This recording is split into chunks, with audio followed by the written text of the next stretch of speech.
we look at some of the tax and regulatory reforms that he's been talking about, that gives us a lot of confidence. And this is a vote of confidence that he can deliver on those things.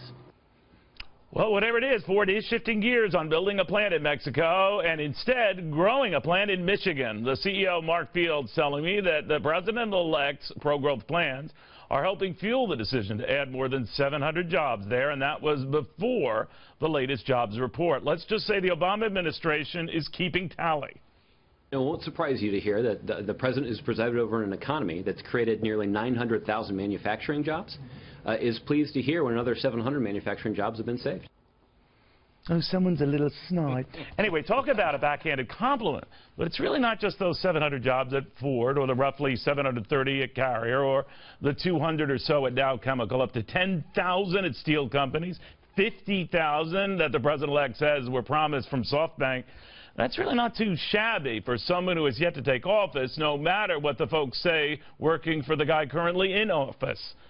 Hello, everyone, and welcome up. Neil Cavitto here with me this week. Charles Payne, Charlie Gasparino, Jerry Willis, along with Gary Kaltbaum and Adam Lashinsky. Kennedy is off this week, but a big thank you shout out to her for filling in for me in my absence.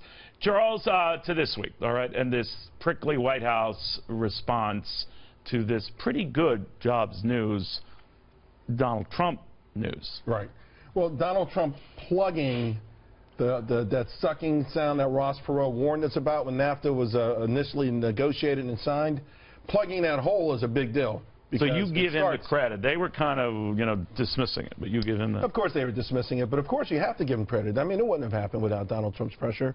You know that it's played out in plain sight right in front of us. So it's an amazing thing. And by the way, I'm going to predict that the reason Trump picked on the Chevy Cruze, of all things, is because they're supposed to furlough 1,250 workers on the 23rd. I bet you they find a way not to do that, perhaps before the inauguration. These companies know they should play ball because they don't only have to worry about the president, but the American public who's behind them. People aren't going to buy your product if they think you're shipping jobs away. So without having to do anything, but just the threat of doing something, does it? Yeah, I mean, listen, some of these jobs were going to stay anyway. The SoftBank example, I think, is wrong. Was Sprint, you mean? Yeah, Sprint, SoftBank, yes. Yeah. With SoftBank on Sprint. That's wrong because SoftBank, it's going to be a $50 billion commitment, and all these companies cash in on it. Commitments beforehand, but here's where Donald Trump has been really effective, and I think he should be applauded. In the past, the notion of these sort of corporate investments and mergers and acquisitions, the whole onus was to save money by and the immediate impulse was to move jobs overseas. Ain't happening now. The impulse is like, whoa, if we move jobs overseas, we're going to get hammered by this guy's Twitter account, and that's bad for PR and bad for us. So now the thinking is, let me make this point, the thinking is, how do we keep jobs here? That is a very good thing. It's a huge turnaround, no doubt about it. But Mark Held is also in a situation where he's trying to ramp up electric car production. He needs people who have a lot of background in making cars, can make decisions on their own, can learn quick on the job. He's going to do that right here in the U.S. of A., where workers can make that happen.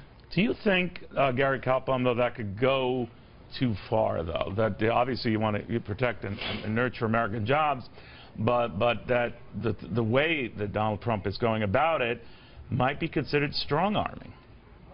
Well, it is strong-arming, and the one thing you got to be careful about is what if there's one or two companies that say we're still moving? Who's going to pass legislation that says we're going to pay a 35% tax if we do move to these places? But let me just that is unless you never do it. Just the threat is good enough. Right.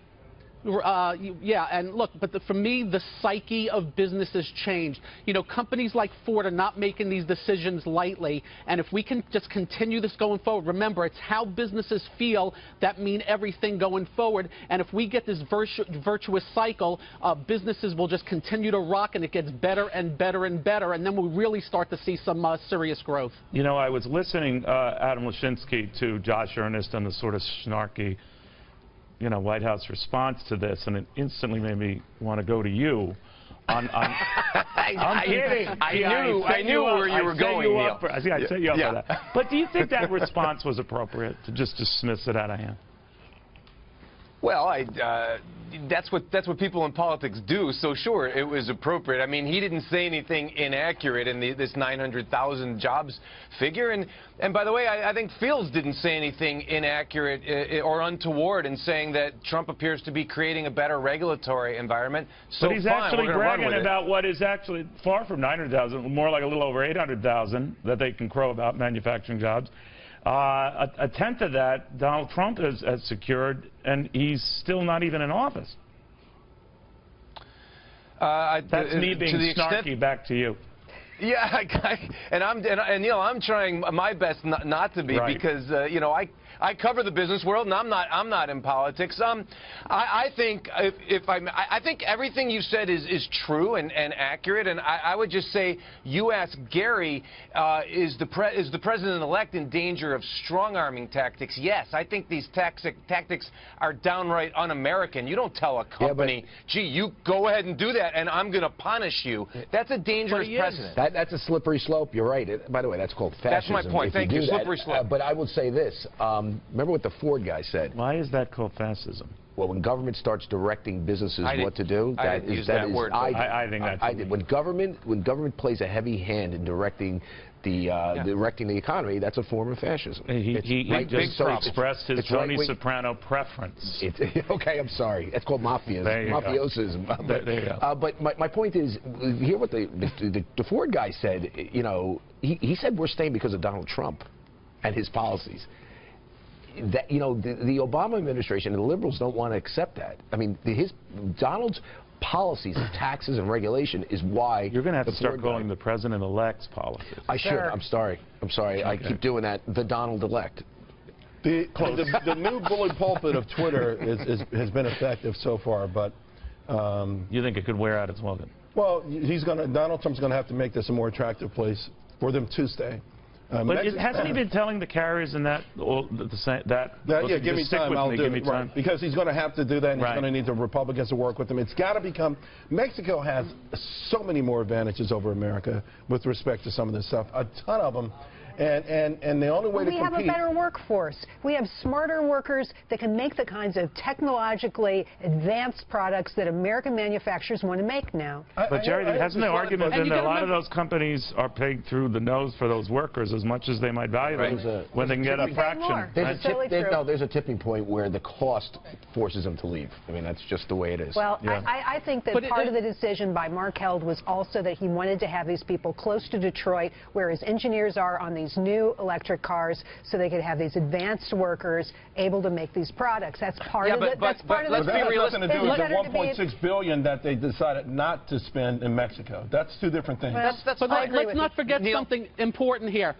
You got to remember, the rules and regulations and the taxes and the mandates and fees have been so onerous that it killed the coal industry, destroyed it. True. Other industries heading south. It's not going to take that much of a change here to really get things going. All you have to do is get the heck out of the way, big government out of the way, and let the country do its thing. Yeah.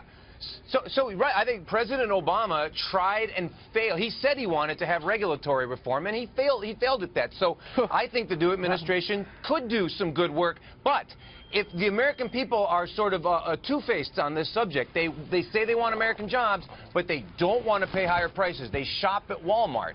We'll see what happens if the prices go up on things like cars. But Adam, the president said he wanted regulatory reform. He got the kind of regulatory reform we didn't want. That's what happened to the coal industry. You know, but think about it, Jerry. What Adam said is, I think, a very important point here. That if Donald Trump had to rev up and mean what he says and do what he says and slap tariffs or this sort of thing, of course, governments don't pay that, people do. Absolutely. Will people, at the sake of American pride, suck that up, pay more for these items, or look elsewhere in the face of them? Well, there are people who pay more to buy American. It does happen, and not every American product is more I think that's a genuine concern. Neil, one of the real concerns in the market right now is exactly that. I mean, when there are people that are talking, there are competing factions of Trump economic policies. There's the cutting of taxes. There's the tariffs and trade war, and those are conflicting. And let's just see where it comes out in January. But we really don't know where he's going. All right, we're going to take